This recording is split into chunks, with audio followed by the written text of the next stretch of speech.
Hi, this is Dr. Y. I'm a behavioral health doctor and a licensed clinician. One of the most challenging things that I face in practice is clients that are coming in, they're in difficult situations, and they don't know when it's time to move on from that difficult situation. They'll say things like, Dr. Y, I don't like what's going on. I don't like how I feel. I don't like the way I'm being treated. But when do I know that it's time to move on from these bad relationships? This is a tough situation because every person is different, every relationship is different, and the issues surrounding that relationship can be very different, look different, feel different. So what I want you to know is this is a very personal decision, and there can't be any quick, smart answers to all of this, okay? There are some red flags, and I'm going to share these with you. If you are experiencing all of these or any of these red flags, you may need to consider moving on. Number one, if you are emotionally or verbally abused, let me make it clear, abuse of any kind is not acceptable. In addition, if you have children in your home that are also in this abusive environment, that gives you another reason to step up and say, it might be time to move on. Number two, if you are feeling manipulated or controlled in any way, your attempts to try to resolve this with your partner hasn't worked, this is definitely a red flag that you need to pay attention to. Number three, being physically abused or feeling threatened. Those are two different things. So if someone is actually physically harming your person, that's important to pay attention to. But even threatening, intimidation, aggressive behavior to try and get you to do what they want you to do, all of that, not acceptable. Number four, if your partner has put you in a position where you are now isolated from family, friends, work, hobbies, anything, your children, anything that brings you happiness and joy and provides a support system for you, this is a red flag. Number five, if your significant other, once you have explained to he or she what your needs are, if they're not willing to get help and work on themselves, this is definitely something for you to pay attention to. The next one is if your physical health is starting to become affected. A lot of times when we're in chronic, distressful situations, even abusive situations, it starts to take a toll on our medical health.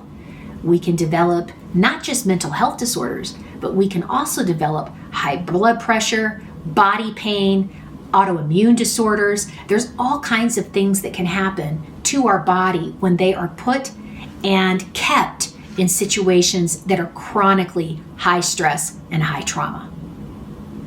The next one is if you're experiencing love bombing. Okay, let me describe to you what love bombing is. First of all, if you're in a red flag situation, then you're probably experiencing emotional, physical, or mental abuse daily, okay? In that situation, sometimes an abuser may use love bombing to try and get you to stay and to think that it's not so bad. So what's going to happen is they're going to be using excessive praise or times or moments of love, loving actions, loving talk, loving feelings to get you to forget about all the negative stuff. So what that does is it makes you question your reality, right? You're thinking, well, there are some bad times, but there's also some good times. That's love bombing. By the way, it's not really true love. It's a form of manipulation. The next one is if you feel silenced. Yeah, silenced. If you don't feel like you can tell anybody, if you've been threatened and told that you can't tell anybody without you being in harm or somebody that you love being in harm, if you feel like you have been silenced from being able to speak up and advocate for yourself, this is a big red flag.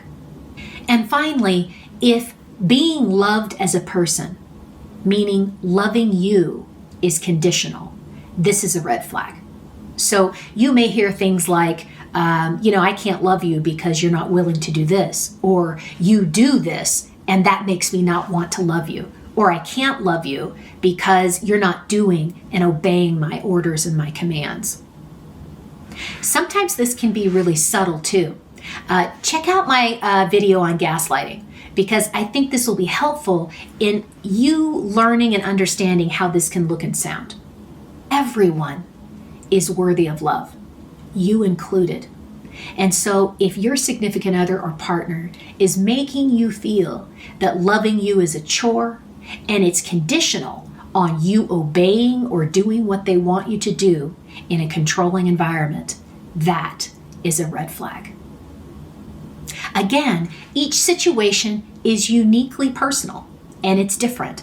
But if you're watching this video and you've watched it all the way through, there's something here that's speaking to you.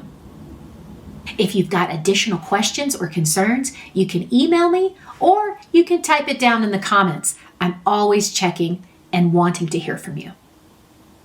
Please consider liking, subscribing, and sharing all of this information on my channel. I need your help to build this positive mental health community.